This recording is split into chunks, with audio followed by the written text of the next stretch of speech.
Buenos días, este es el cuarto video de literatura latinoamericana del siglo XIX. Los aspectos políticos, sociales, económicos y culturales de este siglo en América son el caudillismo y el militarismo. Hubo muchas guerras civiles y muchos caudillos liderando los diferentes grupos que se formaban a causa de la inmadurez política de los estados, de las naciones.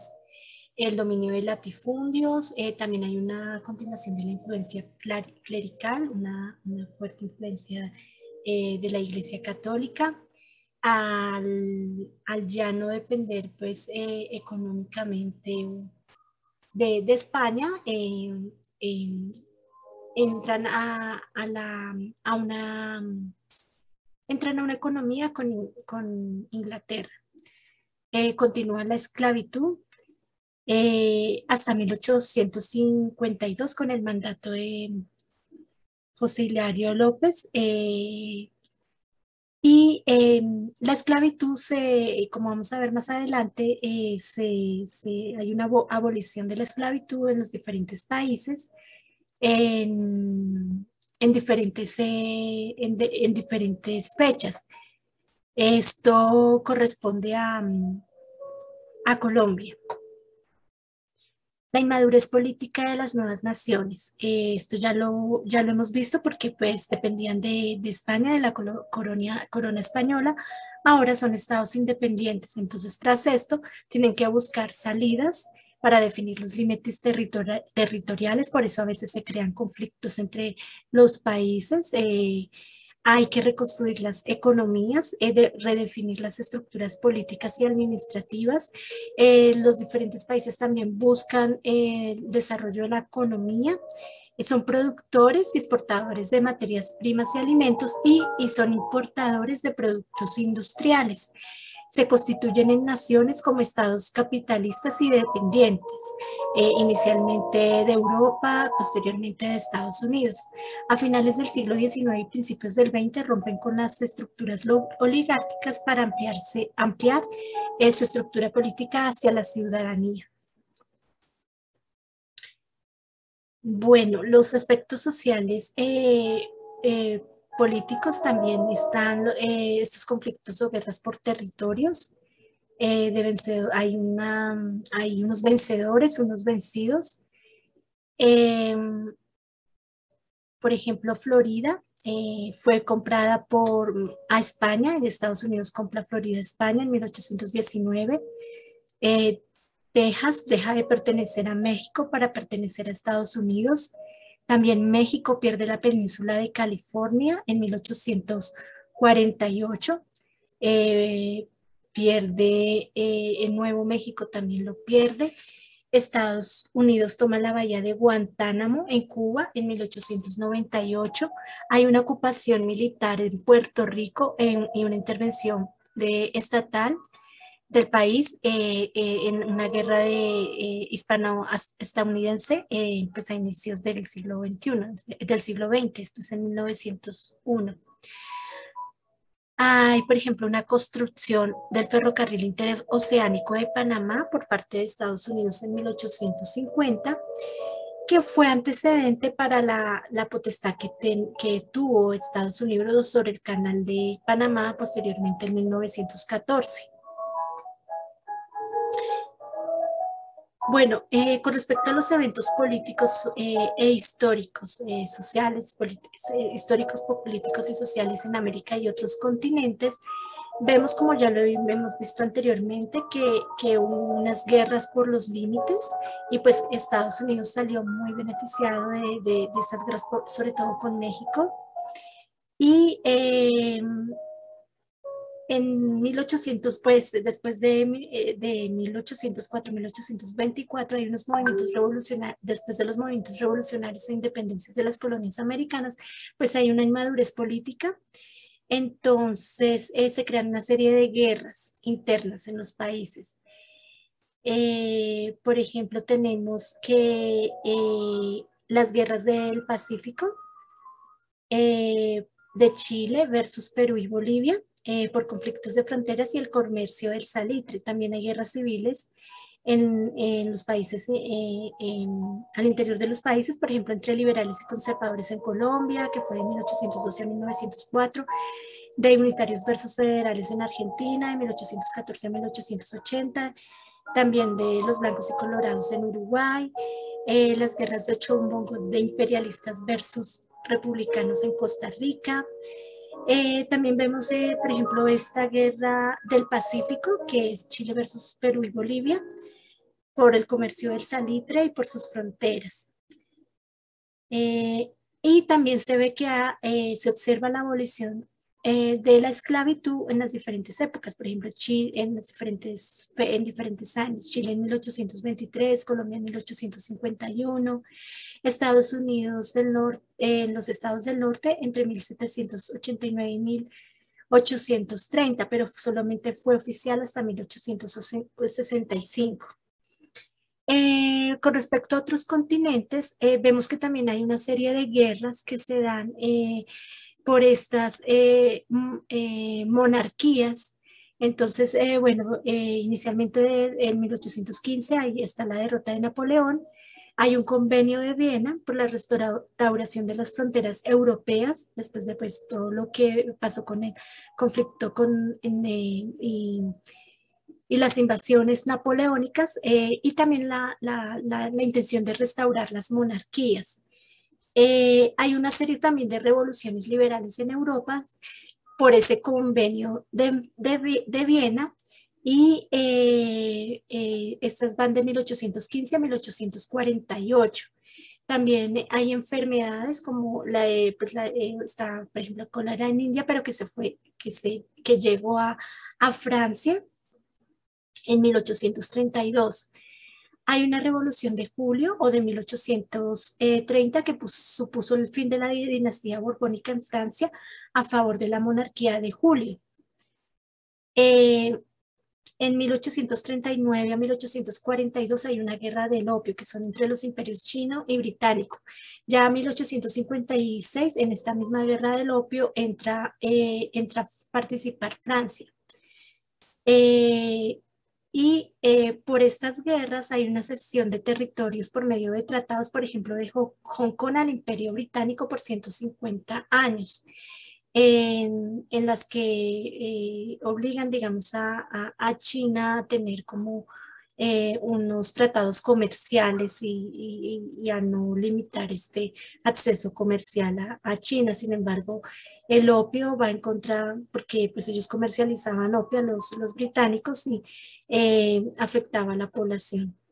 La revolución de 1848 puso fin a la monarquía francesa y ahí fue cuando se inicia la República Francesa. También ahí está la abolición de la esclavitud en diferentes fechas.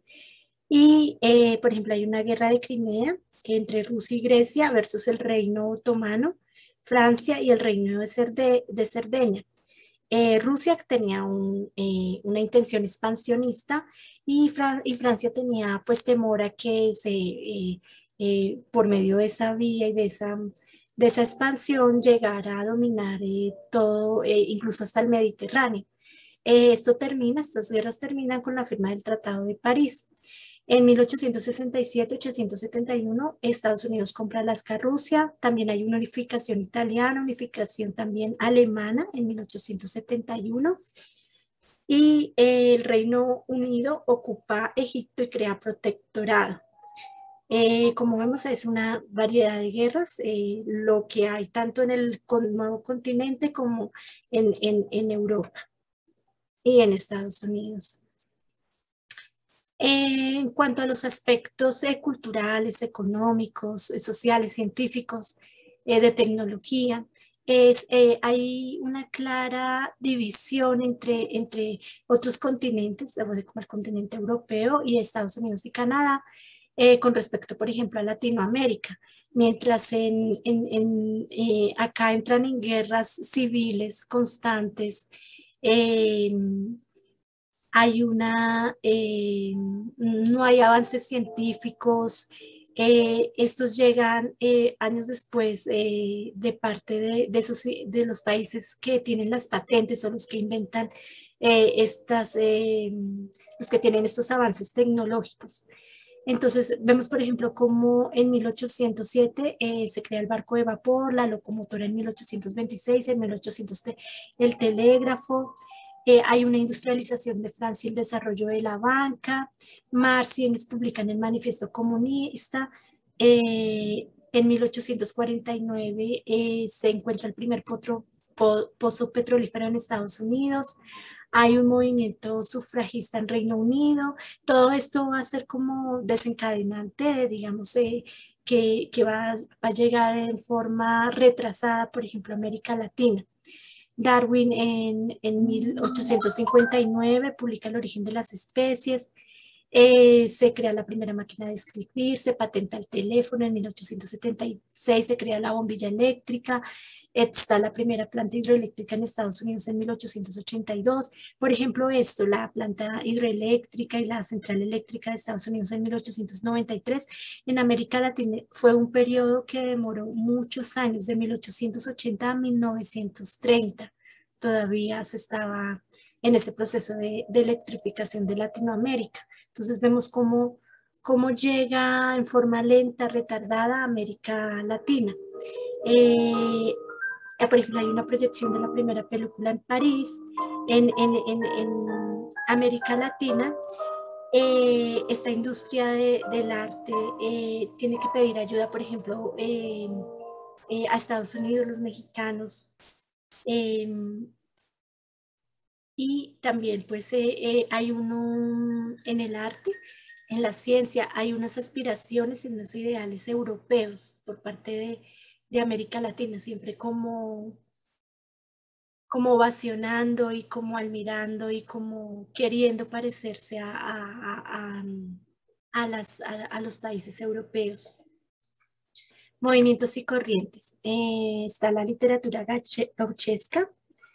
En el Lazarillo de los Ciegos Caminantes de 1776, con Corvo define hacia los gauderíos. Los gauderíos eran unos grupos que precedieron, que estuvieron antes de los gauchos, y es así como lo define con color Corvo.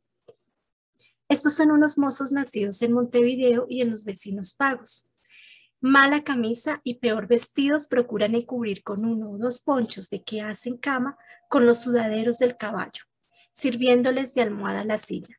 Se hacen una guitarra que aprenden a tocar muy mal y a cantar desentonadamente varias coplas que estropean y muchas que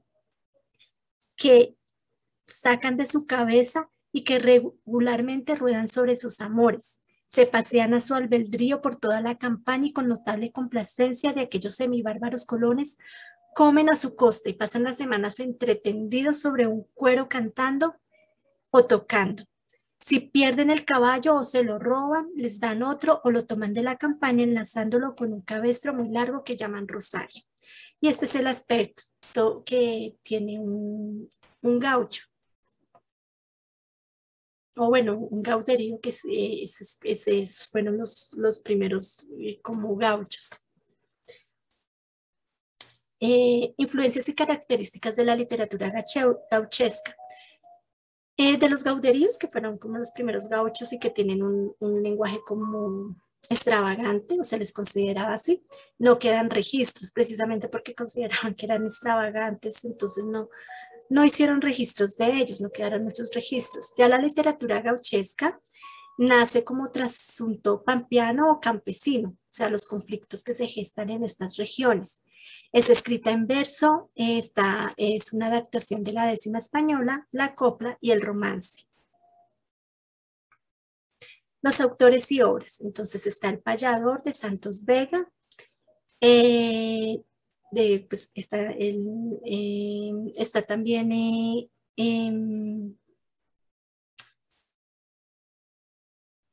Paulino Lucero Aniceto el Gallo de Santos Vega. Está de Bartolomé Mitro, Armonías de la Pampa.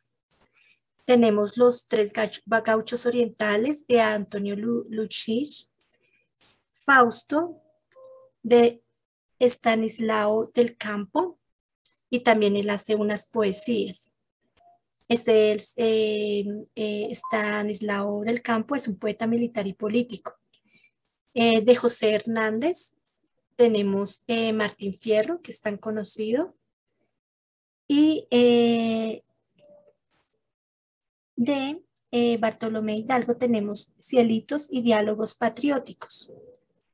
Este usa dos personajes gauchos, el Chano y Ramón Contreras, que cuentan en sus versos los avatares de la independencia. Acá tenemos un ejemplo que está en un video de YouTube, recordando al poeta José Alonso Trelles, el viejo Pancho. Entonces vamos a escuchar eh, cómo era pues, una interpretación de esta corriente literaria.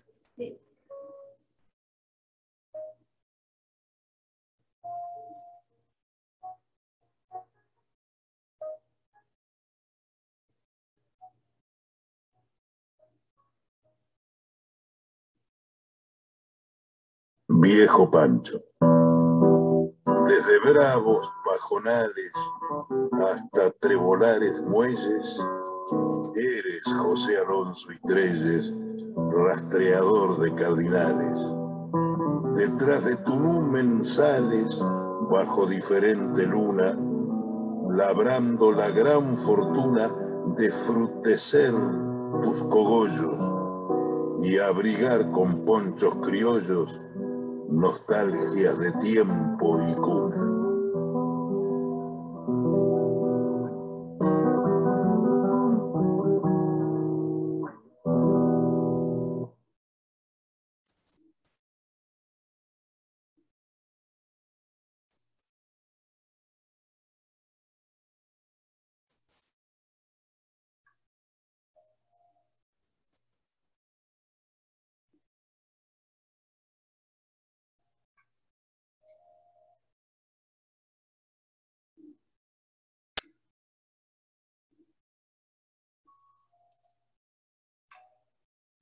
Aquí hay unos sitios de, de la literatura gauchesca. A Santos Vega, payador argentino, cantando de pago en pago y venciendo payadores, entre todos los cantores fuiste aclamado el mejor, pero al fin caíste vencido en un duelo de armonías después de pasar 2 días y moriste de dolor. Este es de Bartolomé Mitre. Santos Vega, fragmento de Hilario Ascasubi. Cielito, cielito, que si este rey es medio sonso y en lugar de don Fernando debería llamarse Alonso. Este es Cantares de Estanislao del Campo. Cuando yo tomo la pluma y saco a la luz mi cuaderno, hago de cuenta que agarro mi guitarra por el cuello. Para ver si soy poeta, fíjate niña tan solo en que lloro cuando canto y que canto cuando lloro. De Martín Fierro, el gaucho Martín Fierro, canto octavo, tenemos. Él anda siempre huyendo, siempre pobre y perseguido, no tiene cueva ni oído como si fuera maldito, porque el ser gaucho barajo, el ser gaucho es un delito. Con respecto al romanticismo, está dentro de los años 1830-1870, tenemos que se instaura desde Europa por el descenso del feudalismo, la Revolución Francesa, la Ilustración, la insurgencia de la burguesía, que pues apoyaba pues, este movimiento. Hay nuevas metas del hombre, la igualdad, la libertad, la fraternidad, que son ideales en el romanticismo. Está la revolución industrial, hay influencias de autores como Byron Shelley, Scott Schiller Novalis, Wordsworth, Heine. La novela romántica se nutre también de influencias de Goethe, Manzoni y Rousseau Saint-Pierre.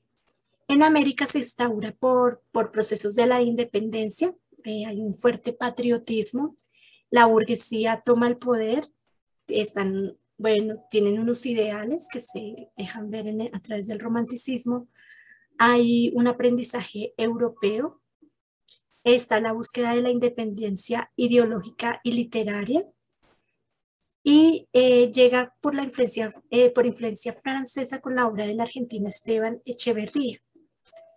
Las características del romanticismo es el sentido de fuga y desdoblamiento.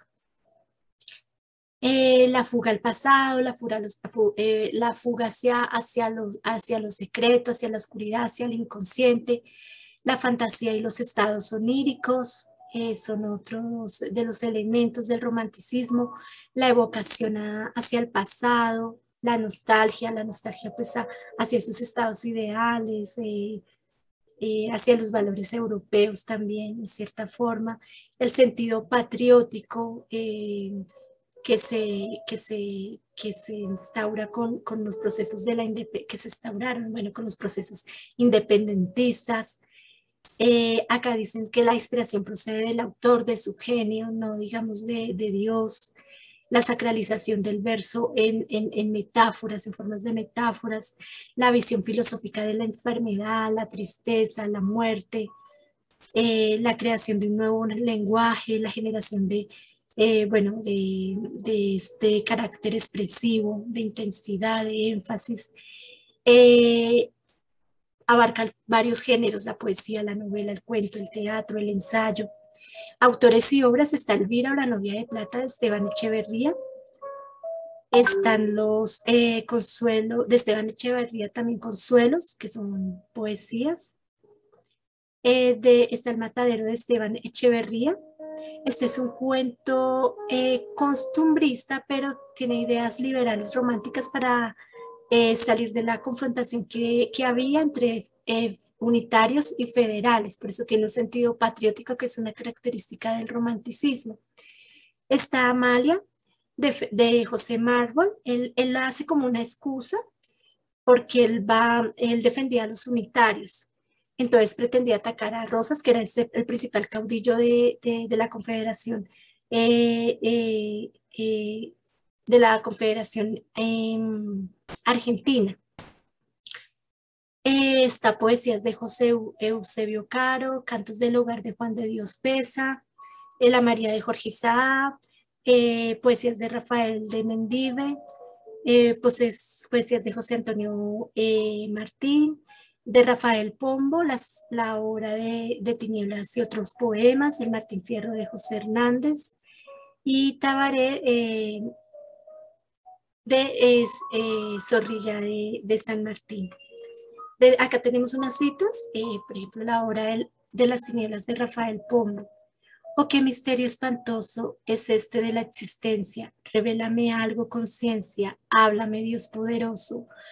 Ay, no sé qué pavoroso es el ser de nuestro ser, porque vine yo a nacer.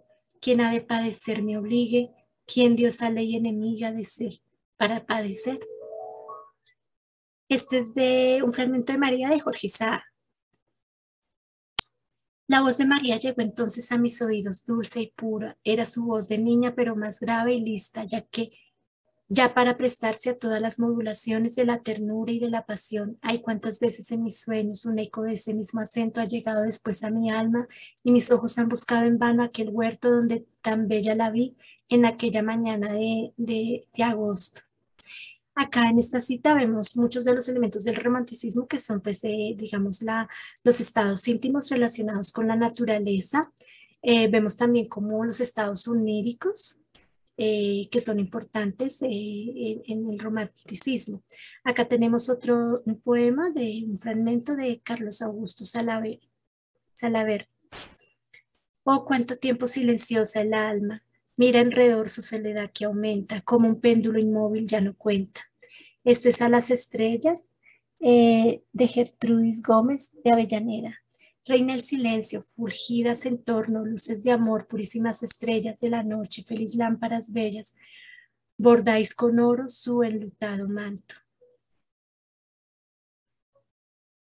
Al partir de Gertrudis Gómez Avellaneda, también este es otro fragmento, un poema, al partir.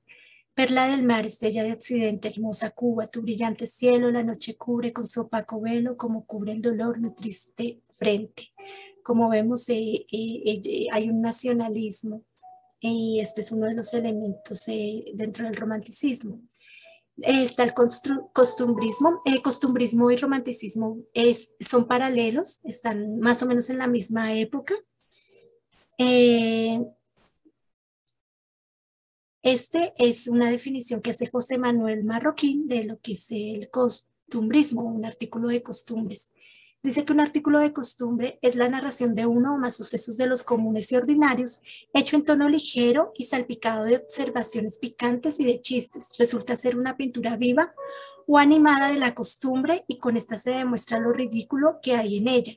Como vemos es como una pintura también de la realidad, de las costumbres. Aunque esto no tuvo mucha trascendencia, esta corriente. Bueno, el costumbrismo viene del periodo de los virreinatos, de los cronistas de Indias y de los narradores españoles, porque ellos eran los que detallaban todo, de las personas, los lugares. Sus temas son las tradiciones. Están presentes en artículos de costumbres, en el teatro como los dramas y las comedias, en el cuento, en la novela, costumbrista sentimental histórico, en las coplas, en las décimas, en los romances, en el periodismo, se nota todo pues, esta corriente. El teatro se remite a las técnicas y temas europeos, a veces se une el romanticismo y el costumbrismo, a veces es difícil delimitarlo en algunas obras. Hay un sentido estático del cuadro de pintura, o sea, es como describir una pintura. Hay una percepción de la realidad misma, acuden al chiste, a las observaciones picantes, a la ironía, al sarcasmo, a la ridiculización.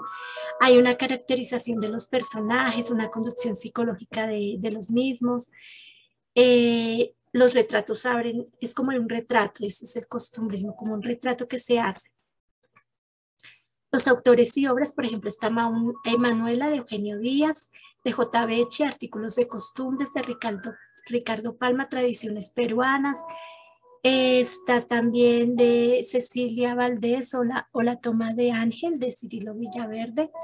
Está de Lastarria, El Manuscrito del Diablo, La Linterna Mágica de José Tomás de Cuéllar, Cumandá, Un drama entre salvajes, de Juan León Mera, El Moro por Marroquín, El Jíbaro es un cuadro de costumbres de la isla de Puerto Rico de Manuel Alonso, Cecilia Valdés o La Loma de Ángel, Diana de Cirilo Villaverde, Tradiciones de Guatemala, que son unas poesías de José Batres Montufar, y de Manuel Paino tenemos El Fistol del Diablo, que es una novela de costumbres mexicanas. Dentro del teatro tenemos que se hace como los personajes populares, los indios, los campesinos, los gauchos. Algunas obras son Rosas de Pedro Echagüe, es un drama de la condena al dictador. De Juan Bautista Alberti tenemos La Revolución de Mayo y de José Joaquín Ortiz tenemos El Sitio de Cartagena. Esta es una cita de La Posada de Malabrigo, es un fragmento de Manuela, de Eugenio Díaz. Eran las 6 de la tarde y a la luz del crepúsculo se alzaba a divisar por debajo de las ramas de un corpulento guacimo una choza sombreada por 4 matas de plátano que la superaban en altura. En una enramada que tocaba casi el suelo con sus alares se veía una hoguera y alrededor algunas personas y un espectro de perro flaco y abatido sobre sus patas. Al frente de la enramada acababa de detener su mula viajera un caballero que entraba al patio seguido de su criado y de un arriero que conducía una carga de baúles. Del centro de este segundo grupo salió una voz que decía: «Buenas noches, les dé Dios, para servirle», contestaron los de la enramada. Realismo y naturalismo está de finales del siglo XIX hasta inicios del siglo XX. Hay unas diferencias entre el realismo y el naturalismo. El realismo tiene un propósito de consolidación nacional, rescata elementos del romanticismo y el costumbrismo, tiene apropiación del lenguaje popular, todo lo de los problemas locales se atraviesa por medio de la lente nacional. Hay una tipificación psicológica de los personajes. Una denuncia es un compromiso social, la denuncia que se hace a través del realismo, pues también de todas estas gestas de todas estas revoluciones, de luchar contra los caudillos muchas veces, por los ideales políticos. Muchas obras son autobiográficas. La novela realista presenta como temáticas luchas raciales y conflictos políticos. Aparecen los suburbios obreros. El naturalismo, sus temas son los suburbios, las grandes ciudades y los salones donde hay vicios. El hombre es fruto del medio en el que ha nacido, no de su herencia genética. Se hace hincapié en los instintos sexuales, en las pasiones que se desinhiben con el alcohol. Abundan los estereotipos marginales, la prostituta, el alcohólico, el demente. En los ambientes que ocupan es importante. Busca mostrar a lectores esas fuerzas ocultas tras los comportamientos humanos. Del naturalismo tenemos obras como de Eugenio Cambaceres, En la sangre, Santa de Federico Camboa, Sin rumbo de Eugenio Cambaceres, y del mismo autor, Música sentimental. Sus obras producen en esta época grandes escándalos. Esas son las obras que a veces pasa eso con las obras del naturalismo, que abordan temas como las pasiones humanas. Entonces se crea como un rechazo por la moral en esa época. Está de Clorinda Mato, A veces sin nido, es una novela indigenista, es una denuncia social. Está también de Augusto de Almar, Juana Lucero. Y del realismo tenemos La aritmética en el amor de Alberto Blesgana, El zarco de Ignacio Altamirano. De La aritmética en el amor es una realidad, habla sobre la realidad social chilena. La Marquesa de Yolombá de Tomás de Carrasquilla, La cruz en la falta de Carlos María Ocantos, Relatos populares de Baldomero Lilo, que trata temas sociales y fantásticos. La vuelta al hogar y pecadores, es un incipiente naturalismo, pero por su ambiente, su forma de escrito, o sea, la forma, la estructura del texto, la ubican dentro del realismo. De Ismael Eduardo Acevedo, de Eduardo Acevedo Díaz, tenemos Ismael, que habla del proceso independentista uruguayo. Y Peonia, que Manuel Vicente Romero García trata sobre los conflictos en Venezuela. Acá tenemos unas citas del naturalismo. Apéese, patrón, y pase adelante, exclamó por la puerta entreabierta una mujer, mientras asomando con esquivez la cara, una mano en la hoja de la puerta, se alzaba con la otra el ruedo de la enagua para taparse los senos. Y del realismo tenemos, si no es pasión, base de la vida, otras harto avasalladoras del humano sentimiento, eran la sed de oro, la ansia de aventuras, esas fiebres heredadas de los conquistadores españoles, y que por un capricho o una ironía de las leyes ancestrales resurgían poderosas en una hembra sometida todavía a la autoridad paterna. Este es un fragmento de La Marquesa de Yolombo de Tomás de Carrasquilla. Gracias.